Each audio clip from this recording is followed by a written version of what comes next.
জান্নাতের সর্দার আল্লাহ বানাইছে দুইজন, ফাতেমারও বানাইছে, আলীরও বানাইছে। কোন জায়গার মধ্যে ছুরিটা ঢুকাইছে? শুধু ইমাম হুসাইন রাদিয়াল্লাহু তাআলা আনহুর বিরুদ্ধে তারা তলোয়ার ধরে নাই। ওরা চাইছিল নবীর বংশটারে শেষ করে দেওয়ার জন্য। ভাগ্যক্রমে হযরতে জয়নাল আবেদিন বেঁচে গিয়েছিল। কথা বলেন না ঠিক কিনা? এই জন্য যুবক ভাইয়েরা আমার, এখনো জমিনে এমন কিছু শত্রু আছে যারা হুসাইনের পক্ষে কথা বলবে, এদেরকে শহীদ নুরুল ইসলাম ফারুকীর মতন দুনিয়া থেকে বিদায় করে দিবে। কিন্তু আমরা জীবন দিব, কিন্তু ঈমান দিব না। ইমাম হুসাইনের সঙ্গে এরা এত ভালো ব্যবহার করছে, এত ভালো ব্যবহার কইরা কুফায় নিয়ে যাওয়ার জন্য চিঠি পাঠাইছে। ইমাম হুসাইন বলে ঠিক আছে আমি যাব, কিন্তু যাওয়ার আগে তিনি ইমাম মুসলিমকে পাঠাইছে এবং তার দুইটা ছেলে মুহাম্মদ আর ইব্রাহিম দুইজনকে পাঠাইছে। ওরা দুইজনের কাছে মুরিদ হয়ে ইমাম মুসলিমের কাছে বায়াত হইয়া গেছে। হাজার হাজার লোক প্রতিনিধির কাছে বায়াত হয়েছে। আর এই দিক দিয়ে ইমাম মুসলিম চিঠি পাঠাইছে, হুসাইন আমি আসছি দেখার জন্য। ওরা তো আমার পাগল না, আপনার পাগল, আপনার কাছে মুরিদ হবে। আমি যে খাদেম হিসেবে এসেছি, দেখার জন্য প্রতিনিধি হয়ে এসেছি। আমার কাছেই তো অনেক লোক বায়াত হয়ে গেছে, আপনারা পাইলে তো ওরা জীবনটা দিয়ে দিব। তাড়াতাড়ি আপনি আসেন। ইমাম হুসাইন চিঠি পাইয়া বড় খুশি, তিনি রওনা হয়ে গেছে। রাস্তার ভিতরে ইমাম মুসলিমের একটা মেয়ে আছে, ওই মেয়েটার ইমাম হুসাইন বারবার পানি পান করাইতেছে, বারবার মাথার চুলের মধ্যে পানি দিয়া দিতেছে। ইমাম মুসলিমের মেয়েটা ডাক দিয়ে, হুসাইন কোনদিন তো আপনি আমার এত আদর করেন নাই, আজকে কেন গো কাউরে পানি না দিয়ে আমারে পানি দেন? ইমাম হুসাইনের বেলায়েতের পাওয়ার আছে না নাই? উনার বুঝতে বাকি নাই যেইভাবে কারবালার জমিনে ওরা সামনে গোড়া নিয়ে আসতেছে, গোড়ার ধুল দেখাই বুঝা ফেলাইছে। ইমাম মুসলিমরা তারা মাইরা ফেলাইছে, দুইটা সন্তানকেও তারা মাইরা ফেলাইছে। ইমাম হুসাইন যেই মাত্র কুফায় রওনা হয়েছে, চলে বলে কৌশলে ভিন্ন দিকে ডাইভার্ট করে দিল। ওই জায়গার মধ্যে একজন ছিল রিসিভ করার জন্য, তার নাম ছিল হুর। হুর তখন যখন আসছে ইমাম হুসাইনকে আগায় নেওয়ার জন্য, ডাইরেক্ট এক পথে না নিয়ে ভুল পথে নিয়ে গেছে। কিন্তু হুর আগানোর পরে ঘরের মধ্যে বসা ওই ইবনে জিয়াদের লোকেরা বলে, হুর তুমি আগায় আনছো, তোমার লগে হুসাইনের একটা শপথ আছে, সর্বপ্রথম তলোয়ারের আঘাতটা তুমি হুসাইনকে দিবা। হুরের ডাক দিয়ে, আমি কেমনে দিমু, আমি কেমনে দিমু? আমি হুসাইনটা আগায় আনতাম গেছি, গলা শুকাইয়া গেছে, নিজের হাতে আমারে পানি পান করাইয়া দিছে। যেই হুসাইন আমার তৃষ্ণা দূর করছে পানি পান করাইয়া, আমি কেমনে যাইয়া তার গলার মধ্যে ছুরি চালামু? এবার ইবনে জিয়াদ কই, তুমি যদি নরম ভাষায় কথা কও তোমারে কিন্তু গলা কাটতে ফেলামু। ইম হুরে ডাক দিয়ে কই, ঠিক আছে আমি তলোয়ার নিয়ে যাইতেছি তারে মারার জন্য। এবার তলোয়ারটা নিয়ে হুসাইনের কাছে আসছে। হুসাইন কই, তুমি দিয়ে আমার আগায় নিতে আসলা, এখন কি আবার আমার সঙ্গে যুদ্ধ করতে চাও নাকি? হুর ডাক দিয়ে কই, ও হুসাইন যুদ্ধ করতে পাঠাইছে আমারে, এরা মানুষ বালা না, নামে মুসলমান কর্মে মুনাফিক, ওরা আপনারা আনছে মারার জন্য। দেখেন না আপনার জন্য পানি বন্ধ করে দিয়েছে। আগে যদি আমি জানতাম এই রাস্তা দিয়া নাই না এই রাস্তায় আনলে আপনার এমন বিপদে ফেলাইব, জীবনও আমি আপনাকে রিসিভ করার জন্য যেতাম না। হুসাইন এখন আমার তারা বলছে যদি আপনাকে না মারি আমারে তারা মাইরা ফেলাইব।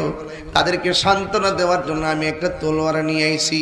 আজকে আমি এই তলোয়ার দিয়ে আপনাকে মারব না, কিন্তু আগে আপনি আমাকে ক্ষমা করে দেন, আমার অনুমতি দিয়ে দেন আপনার পক্ষে তলোয়ার নিয়ে দাঁড়াইবার জন্য ইবনে জিয়াদের বিরুদ্ধে আমি যুদ্ধ করব। ইতিহাস তালাশ করে দেখবেন ৭২ জন শাহাদাতের তালিকায় হুরের জায়গা হয়ে গেছে। ৭২ জনের তালিকায় হুরের জায়গা হয়ে গেছে।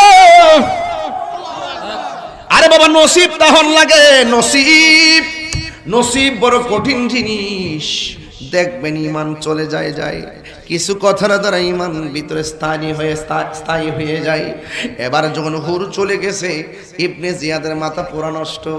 এমন ভাবে তারা অশ্বরোগী নিয়ে আসতেছে, তলোয়ার নিয়ে আসতেছে। ওই কাফেলার ভিতরে মহিলা আছে শহরবানু, ওই জায়গার মধ্যে মহিলা আছে জৈনব। ওই শহরবানু হলো ইমাম হুসাইনের স্ত্রী, জৈনব হলো ওনার বোন, সখিনা হলো তার মেয়ে। এগুলো মনে রাখতে হবে নাকি বাবা? এটা তো ইতিহাস, তো এই সম্পর্কগুলো মনে রাখেন। আমি ভাঙ্গে ভাঙ্গে বলতেছি।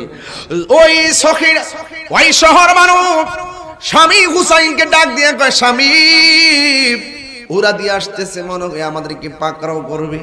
ইমাম হুসাইন ডাক দিয়ে বলে, শহরবানু পাকড়াও করুক আর যা করুক না কেন, তোমাদের জন্য তারা পরপুরুষ। নামাজ যেমন ফরজ, পর্দা করো তেমন ফরজ। তাড়াতাড়ি তাবুগুলো বের করো আর আমার কাছে তলোয়ারটা দাও, খেজুরের ডাল কাটটা আমি খুঁটি বানাবো। যেই মাত্র খেজুরের ডালের মধ্যে কূপ দিছে তাবু গাড়বার জন্য, ইমাম হুসাইন দেখতেছেন খেজুরের ডাল থেকে তাজা তাজা রক্ত পড়ে। পাথর মাটির মধ্যে কূপ দিছে, কিন্তু ওই পাথর ভেঙে গেছে। দেখতেছেন পাথরের ভিতরে রক্তগুলো ঝরতেছে। ডাক দিয়ে বলে, এ শহর মানুষ, দেখো দেখো, আমার নানা জান আমারে কইয়া গেছিল, যেই ময়দানে গেলে উটের পা গুলো মাটিতে ডেবে যাবে, আর যেই জায়গায় গেলে খেজুরের ডালের মধ্যে কূপ দিলে রক্ত পড়বে, এই জায়গায় লুকোচুরি করে আর দৌড়াদৌড়ি করে লাভ নাই। আমার নানা জান বলছেন ওই জায়গাটাই আমার শাহাদতের সেন্টার। শহর মানুষ দেরি কইরো না, আমাদেরকে শাহাদতের নজরানা অপেক্ষা করতেছে। দেখছেন নি ঘটনাটা? ইমাম হুসাইন ইমাম হাসানে সন্ধি করেছে, যুদ্ধ করে নাই। আর ইমাম হুসাইন যুদ্ধ করেছে, সন্ধি করে নাই। চিৎকার মেরে কি সুবহানাল্লাহ বলা যাবে না? কি দিয়ে ওয়াজ বুঝাইতাম, একদম সহজ সরল ভাষায় বুঝাইতেছি। এরপর ওয়াজ না বুঝলে আমার কিছু করার নাই। হিন্দি মিন টাইমে হুসাইন ডাক দিয়ে বলে, শহরবানু তুমি তাঁবুর ভিতরে চলে যাও, পর্দা করো। এবার ডাক দিয়ে বলে, আমি ঘর বানাইয়া দিলাম। তাঁবুর ভিতরে শহরবানু চলে গেল। বন্ধুরে আমার, ও আমার শিমুল কান্দের বাবারা। এবার ইমাম হুসাইনের তিনটা সন্তান, একটা সন্তানের নাম হলো আলী আকবর, আরেকটা সন্তানের নাম হলো আলী আউসাত, আরেকটা সন্তানের নাম হলো আলী আসগর। আলী আকবর সুন্দর মানুষ, কিন্তু তার কণ্ঠটা ডাইরেক্ট আমার নবীর মতো। সুবহানাল্লাহ করে রে। আর ইমাম হুসাইনের নাভি থেকে মাথার তালু পর্যন্ত, ইমাম হুসাইনের নাভি থেকে নিচ পর্যন্ত ডাইরেক্ট আমার নবীর মতন। আর ইমাম হাসান নাভি থেকে মাথার তালু পর্যন্ত ডাইরেক্ট আমার নবীর মতন। আর ইমাম হুসাইনের সন্তান আলী আকবরের কণ্ঠটা ডাইরেক্ট আমার নবীর মতন। ওই আলী আকবর ডাক দিয়ে, আব্বা টেনশন করেন না, ওরা ফানি বন্ধ করতে পারে, তলোয়ার নিয়ে আসতে পারে, আমি কিন্তু শেরে খোদা মৌলা আলীর নাতি, আর আপনি হলেন রাহমাতুল লিল আলামিনের নাতি। কোন দিক দিয়ে আমরা ফালাই না নাই, জীবন দিব কিন্তু ঈমান দিব না, মুনাফিকদের ডরে মাঠ থেকে পলায়ন করব না। বাবা আপনি আমার অনুমতি দেন, সর্বপ্রথম আমি যাব বাপটা বেটা হাতের মধ্যে তলোয়ার নিয়ে রওনা হয়ে যায়। ইমাম হুসাইন কই, আলী আকবর তুমি যাও না, তুমি গেলে আমি কার সুর শুননা মনের জ্বালানি বামু, কার সুর শুইনা আমার নবীর ডাকের জ্বালানি বামু। ইমাম হুসাইনের ছেলে ইমাম আলী আকবর রহমাতুল্লাহ আলাইহি রাদিয়াল্লাহু তাআলা আনহু বলেন, বাবা ওরা হককে দাফন করার জন্য আসতেছে, আমি যদি গরুর মধ্যে ঘুমায়া থাকি আপনার মদিনার নানা কি খুশি হবে না বেজার হবে? কই অবশ্যই বেজার হবে। আপনি কি চান সত্য মিথ্যার ময়দানে সত্য প্রতিষ্ঠা না কইরা গরুর মধ্যে ডরে বসে থাকলে নবী যদি বেজার হয়ে যায় আমার কি অবস্থা হবে? বাবা হাতের মধ্যে তলোয়ারটা দেন, আমি যাব কারবালার জমিনে। এবার আলী আকবর হাতের মধ্যে তলোয়ার নিয়ে রওনা হলো। ইমাম হুসাইন বলে, বাবা তুমি যাইবা অসুবিধা না, নয়, যাওয়ার সময় বারবার আমার দিকে ফিরাইয়া ফিরাইয়া আব্বা গো কইয়া ডাক দিবা। ইমাম হুসাইনের সন্তান ইমাম আলী আকবর বারবার বয়া ইয়া আবি আলবিদা আলবিদা, এই ডাকটা শুইনা শুইনা বাপেও হাত মিলাইতেছে, বাবা যাও যাও যাও। ইমাম আলী আকবর যুদ্ধের ময়দানে গেল। আমাদের দেশে একটা প্রবাদ আছে, বাবার সঙ্গে না পাইরা পোলা পান্ডে আটকাই, এমন ভাবে ইমাম আলী আকবরকে আটকাইয়া ফেলাইছে, এমন ভাবে আটকাইয়া ফেলাইছে একেবারে মারার জন্য। তেমন নানার নাতি, ঠিক কিনা? হাতের মধ্যে তলোয়ার নিয়ে কয় কেমনে ভাবলি আমি পিছনে যাব? এবার সামনে যখন রওনা করত কোনোভাবেই তারে পরাজিত করতে পারে না। হঠাৎ করে একটা বিয়াদবি কয়, যেহেতু গলাটা নবীর মতো শোনা যায়, কণ্ঠটার আগে ধ্বংস করে দেয়, এমন জোরে গলার মধ্যে আঘাত করছে গলাটা ছিদ্র হয়ে গেছে। আর বাপের কথা মনে হয়ে গেছে, আমার আব্বা না আমার ডাক শুনলে বড় শান্তি পাই, মরার আগে একবার বাবারে আমি ডাক দিয়ে আসি। ওই আলী আকবর তিনি চলে গেছে, বাবার কাছে চলে যায়, বলে বাবা আমি এসেছি আপনাকে আরেক নজর দেখার জন্য। বাবা আলী আকবর ইমাম হুসাইন ডাক দিয়া বলে, বাবা আলী আকবর তুমি যে আমারে বললো আমারে দেখতে আসছো, যাওয়ার সময় দিয়ে আমারে সুন্দর করে বাবা গো কইয়া ডাক দিছো, কত সুন্দর লাগছে। এখন দি ডাকটা অর্ধেক বাইরিয়া যায়, হাওয়ার মতন উড়ে যায়, কি হইছে? ডাক দিয়া বলে, আব্বা ওরা শুধুমাত্র বংশ শেষ করতে আসে নাই, ওরা বংশের কণ্ঠরুদ্ধ করতে এসেছে। এরা কি করছে শুনেন, আমার সঙ্গে যখন পারে না, আমার গলার মধ্যে একটা আঘাত কইরা আমার কণ্ঠনালীর বরাবর আমার গলাটারে ছিদ্র কইরা দিয়েছে। এই জন্যে আমি আর আপনাকে আগের মতো ডাকতে পারি না। বাবা ছিদ্র দিয়া অর্ধেকটা সুর বেরিয়ে যায়। এই ঘটনাগুলো বললে তো আপনার কাছে পাতলা পাতলা মনে হয়, যার কণ্ঠ ছিদ্র হয়েছে সে জানে সেই দিনের পরিবেশটা কেমন ছিল। কথা বলেন না ঠিক কিনা? ইমাম হুসাইন রাদিয়াল্লাহু তাআলা আনহু বলে, বাবা রে, ও বাবা বলছিলাম না যাস না? কয়ে বাবা আমাকে আবার যেতে হবে, শাহাদতের নজরানা আমার জন্য অপেক্ষা করতেছে। ইন দি মিন টাইমে ইমাম আলী আকবর বাপের কাছে বলে, আব্বা আমি আবার যুদ্ধের মাঠে যাব, কিন্তু ওই মুহূর্তে ইমাম হুসাইনকে বাবা এই শরীর নিয়ে যাইবা। ডাক দিয়া বলে, বাবা তোমার কাছে জীবনে কিচ্ছু চাই না, আজকে আমি একটা জিনিস চাইবো, মেহেরবানি করে আপনি আমারে দিবেননি। কই এখানে যুদ্ধের জয় পরাজয়ের মাঠ আর জীবন সন্ধিক্ষণে তুমি আমার কাছে কি চাইবা? আমার কাছে কি আছে আমি তোমারে দিব। ও বাবা যুদ্ধের ময়দানে আমি যাব, কিন্তু আপনার কাছে আমি একটা জিনিস চাই। কই কি? মেহেরবানি করে আমার কলিজাটা শুকায় গেছে, যদি পারেন এক ফোঁটা পানি আমার গলার মধ্যে দিয়া দেন, যেন আমি যুদ্ধের ময়দানে শান্তি মতো যুদ্ধ করতে পারি।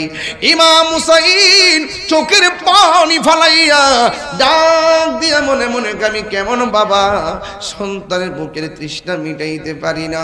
ইমাম হুসাইন বলে, বাবা আলী আকবর তুমি একটু লম্বা হইয়া শুইয়া যাও। ইমাম আলী আকবর মনে মনে ভাবতেছেন, মনে হয় যেন বাবা ফুরাতের পানি দিয়ে দিবে, মনে হয় যেন মস্কের পানি দিয়ে দিবে। ইমাম আলী আকবর অগাধ স্বপ্ন দেখা লম্বা হইয়া শুইয়া মুখটা হা করে রাখছে, মনে করছে ফুরাতের পানি বাপ ইচ্ছা মতে গলায় ডাইলা দিব। ইমাম আলী আকবর বলে, আমি যখন আমার বাবার কাছে পানি চাইলাম, আমার বাবা আমারে পানি দিতে আইসা আমারে লম্বা করে শুয়াইয়া আমার মুখের ভিতরে আমার বাবার শুকনা জিহ্বাটা ঢুকাইয়া দিয়া কয়, ও বাবা বাবা গো, আপনার কাছে আমি পানি চাইলাম, আপনি দিগো আমার মুখের ভিতরে আপনার জিহ্বাটা শুকনা জিহ্বা ঢুকাইয়া দিয়েছেন। বাবা আমি দেখতেছি আমার জিহ্বার চাইতে আপনার জিহ্বাটা আরো বেশি শুকাইয়া রয়েছে। ও বাবা আমার আর পানি পান করা লাগবে না, আমাকে আল্লাহর শাহাদাতের পানি আমার জন্য অপেক্ষা করতেছে। মুঝে কো ফাওয়ালো মুসাফির না সমঝো, মুঝে কো ফাওয়ালো मुसाफिर न समझो मैं आया नहीं हूँ बुलाया गया हूँ मैं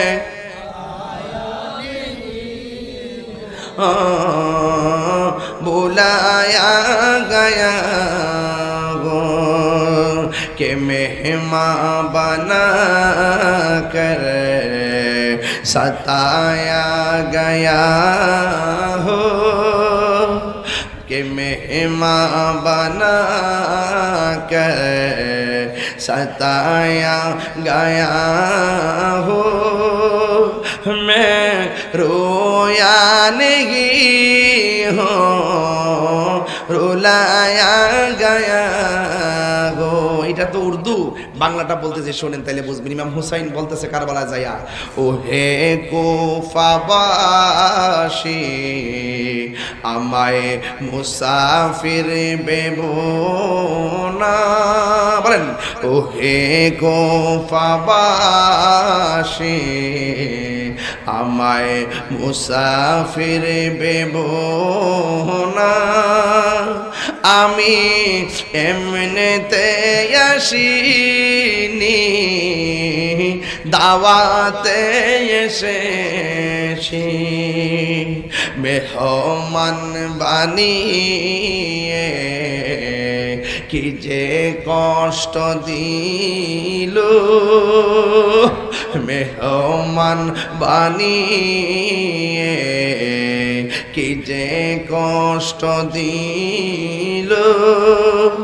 আমি কাঁদিতে আসিনি কাঁদানো হয়েছে। खुदा जाने कैसी है ये मेज़बानी, बहादुर पियास कहे बंद पानी, मुकद्दर में है हौज़े कौसर का पीना। मैं प्यासा नहीं हो पिलाया गया हो। এটার বাংলা হইল, খোদা জানে আল্লাহ জানে একে মনে মেহমানদারি, বাহাদুর পিপাসাই পানি বন্ধ করি। কপালে ছিল মোর হাউজে কাউসার, আমি তৃষ্ণার তো নই বানানো হয়েছে, ঠিক না? আমি মরেছি এমন নয় জিন্দা হয়েছি, ঠিক না? ইমাম হুসাইনের সন্তান আলী আকবর দুনিয়া থেকে বিদায়, একের পর এক সব বিদায় হয়ে গেল। ইমাম হুসাইন রাদিয়াল্লাহু তাআলা রাতের বেলা স্বপ্নে দেখেন আমার নবী নূরের নবী একটা পেয়ালা লইয়া ইমাম হুসাইনের কাছে আইসা দাঁড়ায় রইছে। ইমাম হুসাইন আর বুঝতে বাকি নাই গো, ইমাম হুসাইন আর বুঝতে বাকি নাই আমার নবী পেয়ালা লইয়া হুসাইনের রক্ত মুবারক নিতে এসেছে। কথা কোন ঠিক কিনা? ইমাম হুসাইন ডাক দিয়া বলে, জয়নব আমার বোন, ও বোন আমাকে চলে যেতে হবে কারবালার জমিনে, কিন্তু তোমার কাছে আমি দুইটা কথা বলে যাই। আমি যদি শহীদ হয়ে যাই, তোমরা যদি কাফেলা লইয়া মদিনায় যাও, সর্বপ্রথম আমার নানার দরবারে আমি হুসাইনের সালামটা পৌঁছায়া দিও। জোরে কোন সুবহানাল্লাহ। আল্লাহু আকবার বলেন না কেন? নবীর প্রেমী কেরা দিশাহারা মরণের ভয় প্রেম তো মরে না। যুবক ভাইরা একটু দরাত লাগায় বলো, জীবনে বহুত ঘুমাইছো আর ঘুমাইও না, বলো নবীর প্রেমিকেরা দিশাহারা নের ভয়, প্রেম তো আরে প্রেম করেছে আয়ুব নবী, তার প্রেমের রহিমা হাই রে, প্রেম করেছে আয়ুব নবী, তার প্রেমে রহিমা বিবি গো। ওরে 18 সাল কি রাখাইল তব প্রেম তো মরল না, প্রেম তো মরে না।